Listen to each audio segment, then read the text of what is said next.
Welcome to the SAG-AFTRA Foundation's Conversations at Home program. I'm Richard Roeper. Let's get into this. I want to introduce everybody. John Bernthal, Wunmi Mosak, Jamie Hector, Josh Charles, and Darrell Britt-Gibson, all from We Own This City. Before we get into the questions, I just want to say to you guys, to all of you, as a critic, thank you. As somebody who's been doing this for 30 years, when something like this comes along, it reminds me of how much I love my job and what a privilege it is to see artists such as yourself at the top of their game. I think this is something, obviously this is something that's very timely and important, but it's also it's brilliant entertainment. It's journalistically sound, it's historically relevant. And I think it's going to be something that people are going to appreciate, not just for the next year, but for generations to come. So congratulations to everybody. Thank you. Thank you very much. Wunmi, I'm going to start with you if I can.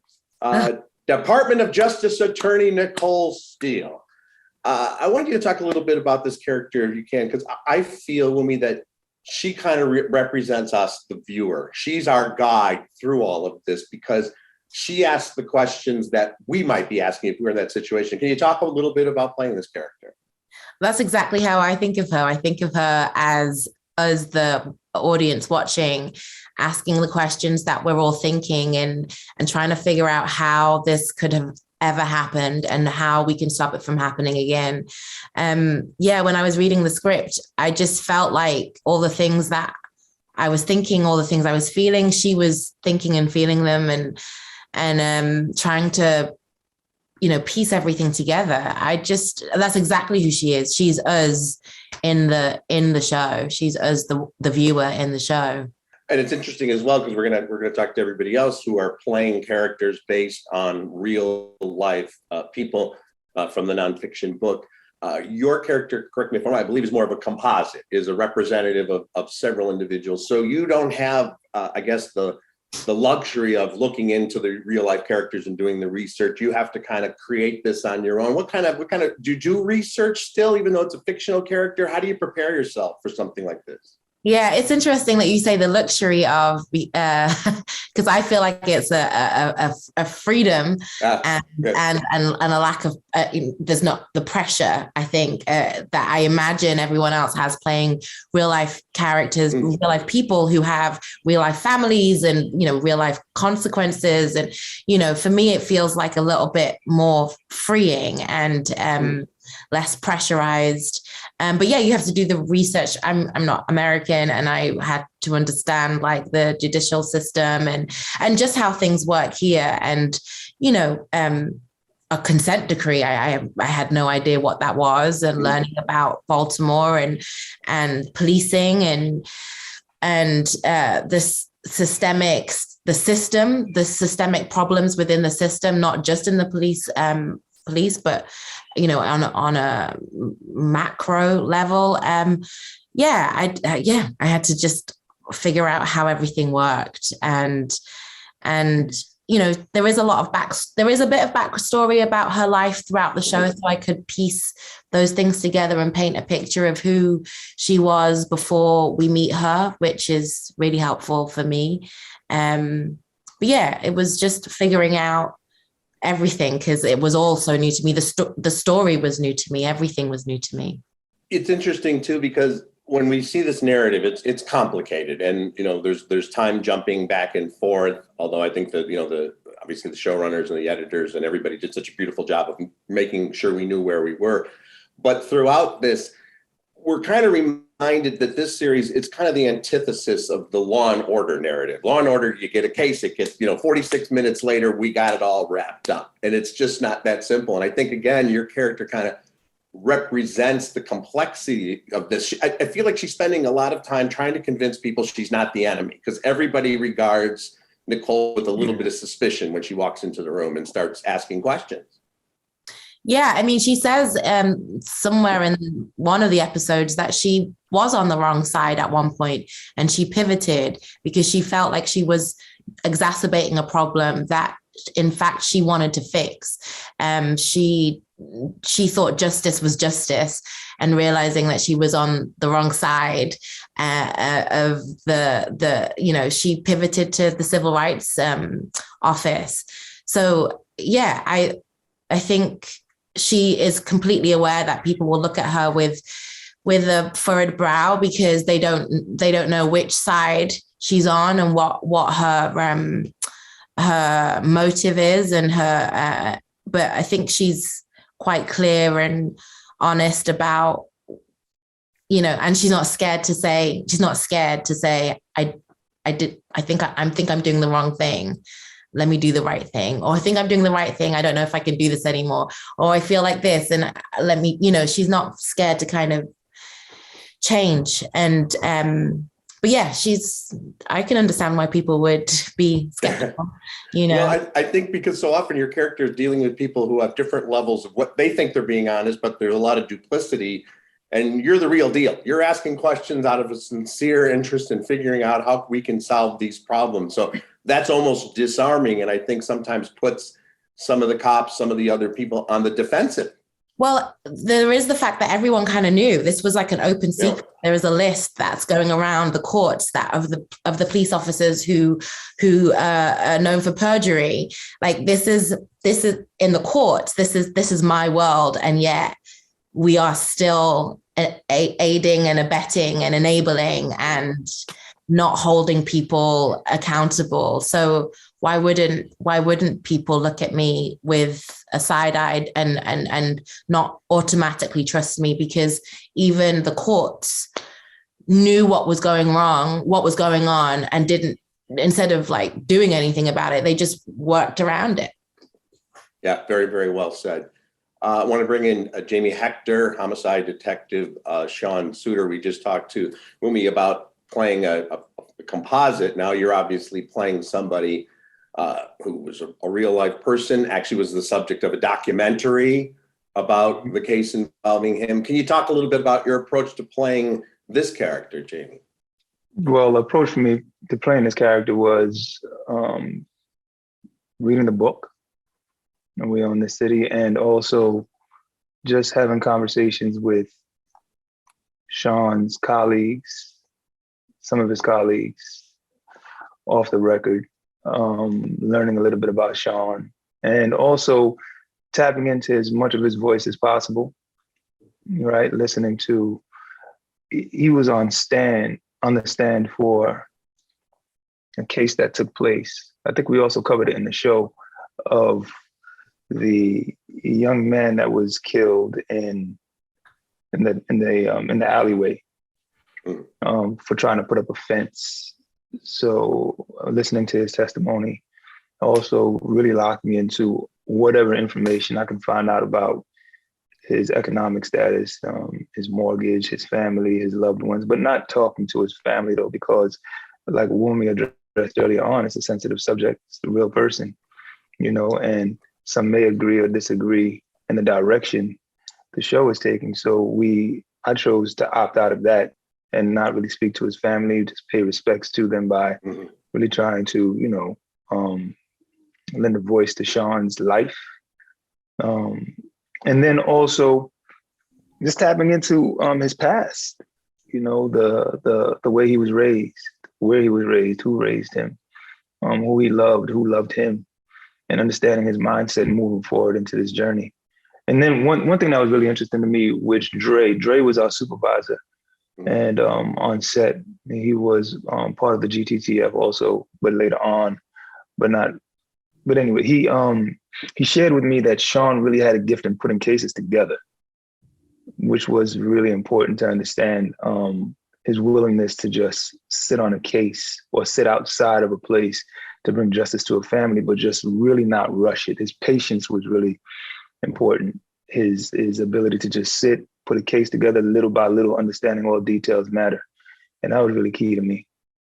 You had some beautifully nuanced touches to this performance. The first time we see Sean, he's in his cubicle, he's got his suit and tie.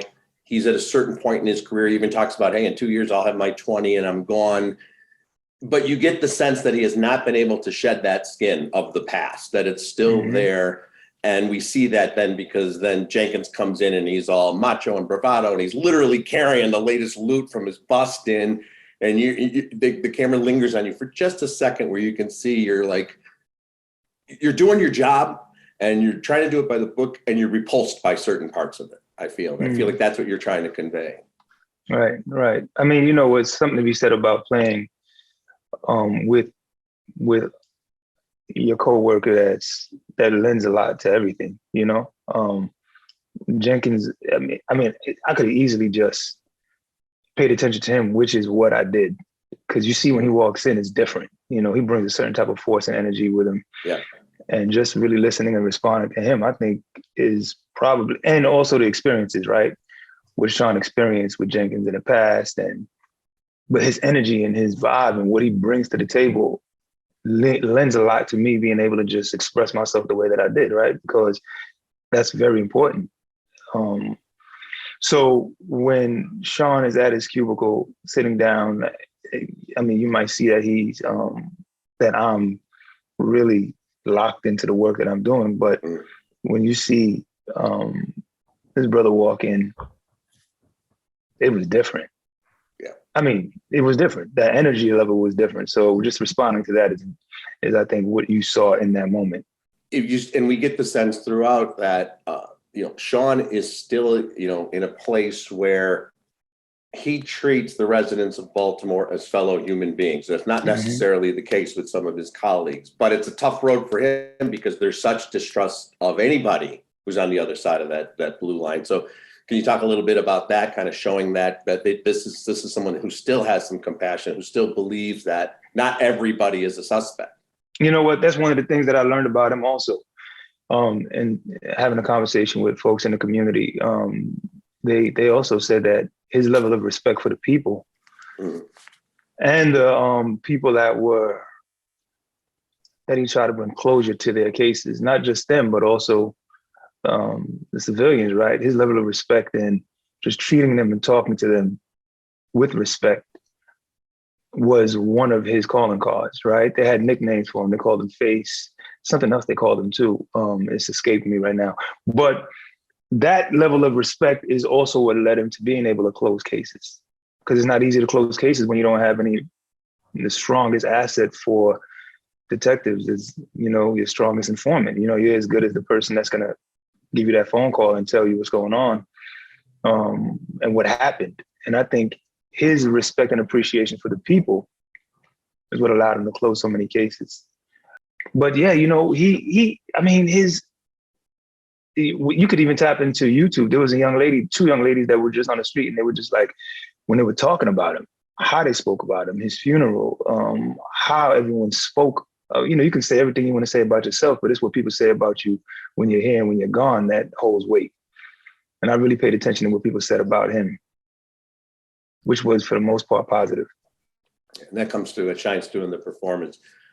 Darrell, Jamel Ray, I'm also kind of, somewhere between maybe Sean and, Herschel and Jenkins, because now this is a guy, who, again, a real member of the GTTF, joined the force after a few years, got caught in this. But you almost get the sense sometimes that Jamel is just along for the ride. He doesn't want to, he's not leading the charge necessarily, but he's saying, well, listen, there's money to be had here and we're still doing good. Can you talk a little bit about where you think his moral compass is, and does it shift throughout the series? Yeah, I think that there is a slight bit of that, but to give him that much credit would be to absolve him of the wrong that he did, like just along for the ride. I believe he's an opportunist. And he saw opportunity. He was placed in a position where he's around a group of men who are doing a specific thing. And he is like, I'm going to do that thing too. His whole thing was about preservation of self. When they got pinched, he was like, look, I'll tell you everything you want to know. Because at this point, like, I'm about trying to minimize my time. I don't, we could talk about these brothers and this coat of arms. He's like, I'm here for me. Like the whole time I was here for me. I think that he's truly, but he's what I call a symptom. I think the GTTF is a symptom of the bigger disease. And so, we can look at them and I can be mad at them for what they did. And I absolutely am. But I also know that they are a byproduct of something much bigger than them. and you're going to be sort of stuck in this, cyclical place of mud, so to speak, if we're only focused on the symptom. But he absolutely is that. And I think that he was trying to sort of, I wouldn't even say fit in. I think that he just was like, look, this is what it is. I did a bunch of bad stuff. You suspended me with pay. And then when you reinstated me, you put me with, the Cowboys, so like, what do you want me to do? You want me to be the Boy Scout in a group of outlaws? Like, I'm going to be an outlaw too. Yeah, very well put. But there's still that little bit, even, wardrobe wise, Jenkins has always got his Raven stuff going on. You got a Cincinnati Reds cap on. Yeah. Almost like you're saying, like, I'm my own thing here. I'm part of the team, but I'm not completely a team player. But I think that a bunch of them were like that. I think that they all sort of were individuals who became this unit. And I know that's how it works, but they were very much like, this is what we are doing. Like, this is the thing that I'm doing. Like, it was less about like the uniform nature of like, oh yeah, well, Herschel's wearing an Orioles shirt and Jenkins has an Oriole cap. Like, I'm going to wear an Orioles cap. It's like, no, like, this is what we are. Like, we're outlaws, right? They're not like, they're just doing whatever that they felt was the right thing to do, which was always the wrong thing. But they were like, look, this is just who I'm with, and this is what I'm going to do. But also, like, I do have the preservation of self is a real thing for him in particular, where he was like, I'm going to take care of me. So even when I got in, when they put me into the GTTF, like, cool, I'm here with y'all, but know that, like, I'm definitely here for Jamel Ram. Like, I'm not here for y'all. I'm not like your brothers. Like, we're not best friends. Like, when this thing eventually does crumble, like, I'm going to look out for me. And I'm pretty sure all of you know that that's going to be the case. Yeah. Beautifully said. I also want to just talk real quick, Darrell. We're seriously, and everybody knows this is very heavy material, but there's a lot of dark humor in the dialogue. When from the start. For lack of a better term, it's what cops do, and a lot of people do, busting balls. It's all part of it. Is that fun for you as an actor to get that rich dialogue where you got going back and forth? Yeah, I mean, you know what? It's when you're dealing with heavy subject matter such as this, it helps when you have John, Josh, Jamie, Wunmi. When you're in the field with that caliber of actor. It's always going to be fun when you're on set, because they're going to push you to be greater than you you can be. They're going to throw something at you that you might not have thought of, and you're going to have to respond to it. And it's a fun place to play, but it's also a dark place to play because we're playing with real life, and that is where it's sort of, it's like I would have great days on set with everybody you see right here. And then I would go back to my place and I wouldn't sleep because I was haunted about what I had to do. And I had to realize that I'm playing with real people's lives here that are affected by this thing. I wouldn't eat, after a great day on set. And it's not something you would tell people, but it was just like, wow, I had this great day on set, but also like, these are horrible people who did horrible things to good, upstanding citizens of a beautiful city. And so the scars of that are sort of everlasting, and I don't think that they will leave me anytime soon. Yeah, it's a heavy burden and a great responsibility, as you mentioned. I mean, the series obviously is about the system, but that there are real life people who are watching this saying, I knew that cop, he busted me, or my sister once had an encounter with that. It's not some. Yeah. Every day on set, Richard, you speak to a PA, you speak to somebody at Crafty who's like, oh, Jamel did this to me. Wayne did this. Herschel did this to me every single day. And now we're getting phone calls and texts and DMs from people who are like, yo, I want to speak to you about this thing that this person did to me. And I will always answer those calls, those texts, and those DMs because I have a responsibility to these people because they don't get to speak to Jamel. They don't get to tell him how they feel about what he did to them. So if I have to be the vessel to receive that, I will receive that every single day because this is their story. I'm just playing a part in their story, and they deserve to have their words felt and heard. And to the city of Baltimore, like I give my whole heart to that city, because this is a story that they did not have to allow us to tell. They did not have to welcome us with open arms the way that they did. And they are truly some of the greatest people on planet Earth. And I, love them for the rest of my life for allowing us to be able to tell this extremely dark part of the thing that was done to them. And they are just the most resilient people, Richard. They truly are. Beautifully said. Wunmi, I want to come back to you for a second to kind of just to come off of this point, because there's a moment early on where Nicole talks about this population of the city and the number of Black men and women who have been pulled over for being Black, let's just say, driving, walking, whatever the case. And there are certain cases like one person's pulled over 35 times, ridiculous amounts like that. And I think that also is a key scene in representing the real life people who aren't on screen in this series, but are being represented. Yeah, I mean, those numbers were really quite shocking. And like Darrell says, the city is, the people of the city is beautiful. And someone said at the premiere, like tough and kind. And I feel like that's such a perfect way to describe the city, because what they've been through, and like this lack of trust of these people who are put in charge of your safety and your life and your dignity, but they still are so welcoming, so kind, so open. Like, yeah, I've never really thought of it like that. They let us in to do this. I've never really thought of it like that, but they did. They did it with kindness. They let us in so we could tell this story with kindness and generosity, and they were so welcoming. But yeah, it's those numbers are, I mean, they're disgusting. It's despicable. It's unbelievable to me. Like,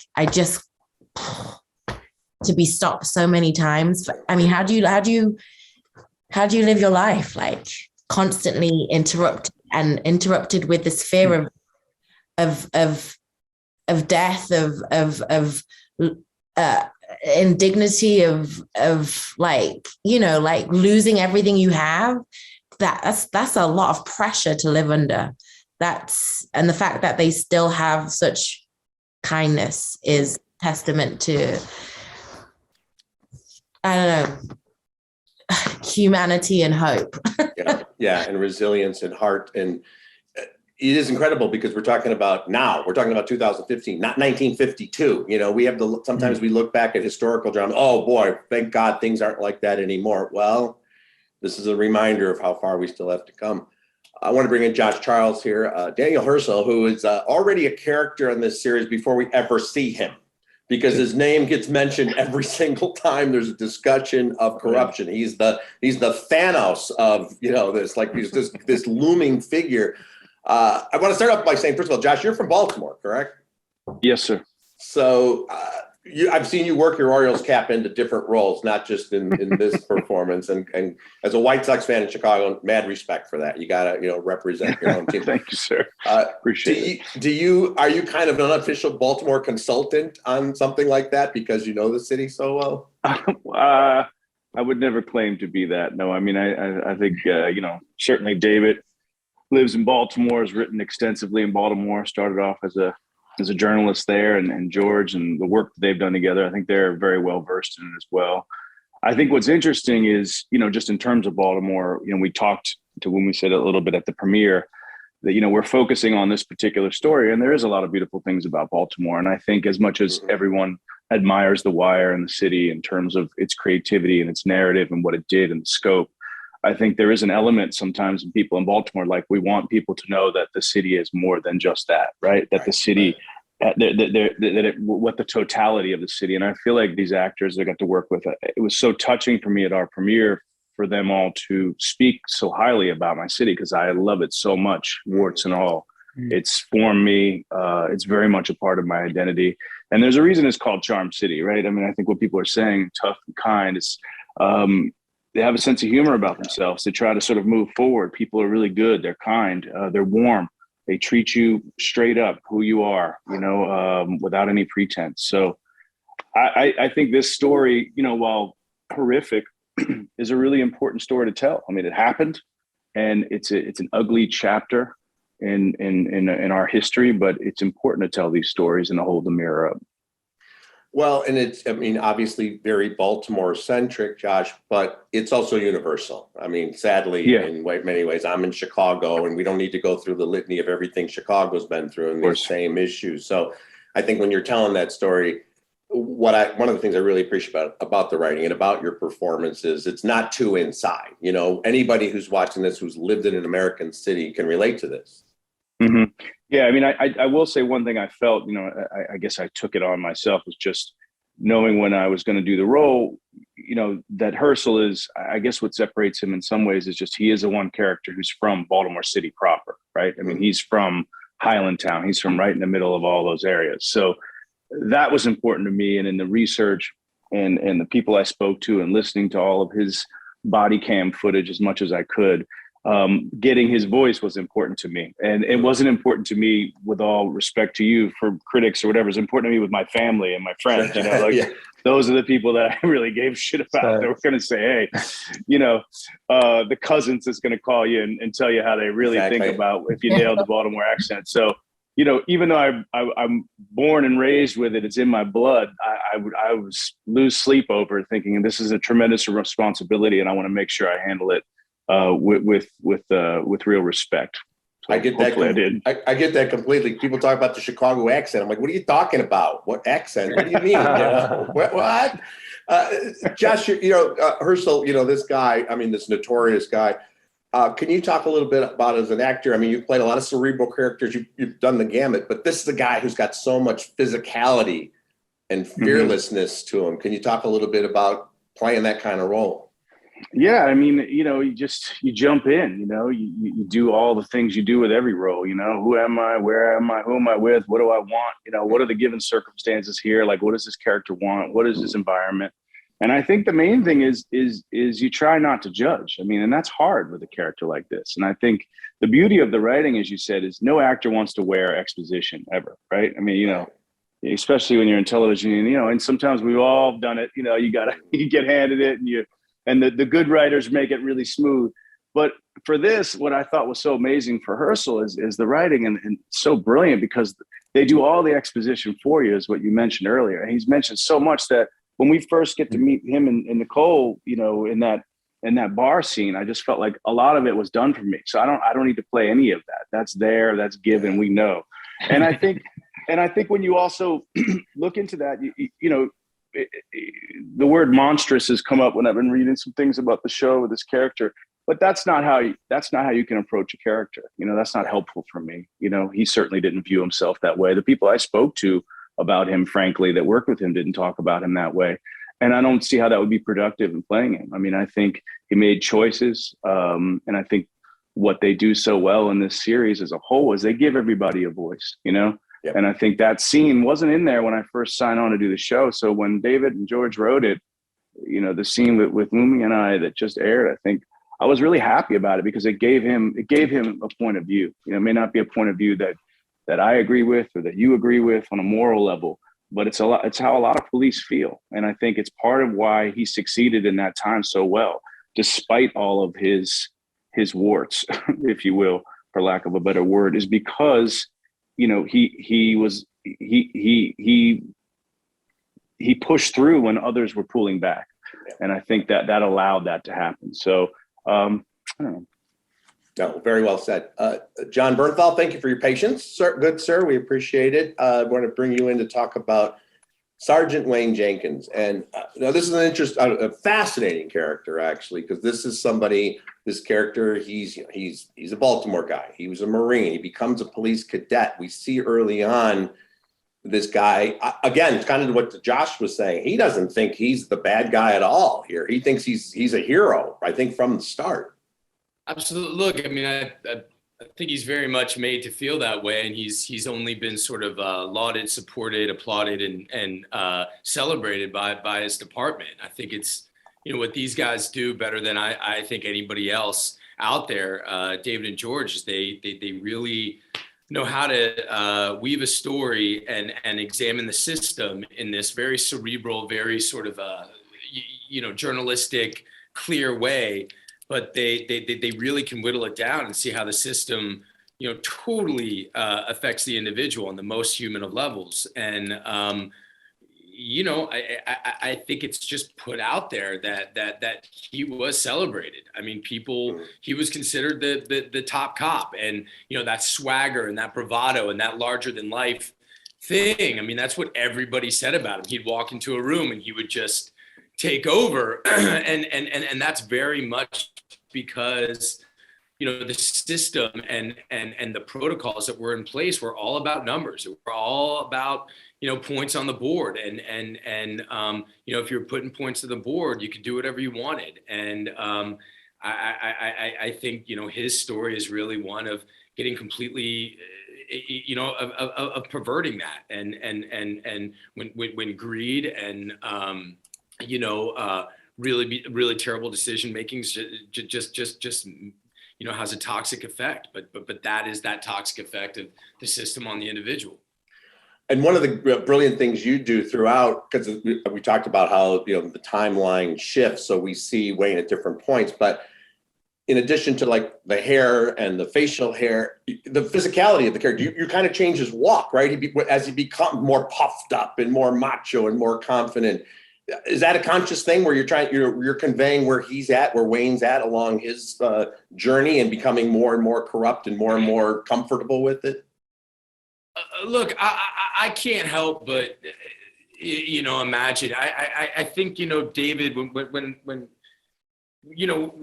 I was first told that I was gonna have the honor of being part of this cast and a part of this project, David said, the most important thing here is you can't just make him a monster. Right. And I think for me, through just so much time, months and months of ride-alongs and getting to know people from his life, from both on the force and outside the force, getting to know him a little bit.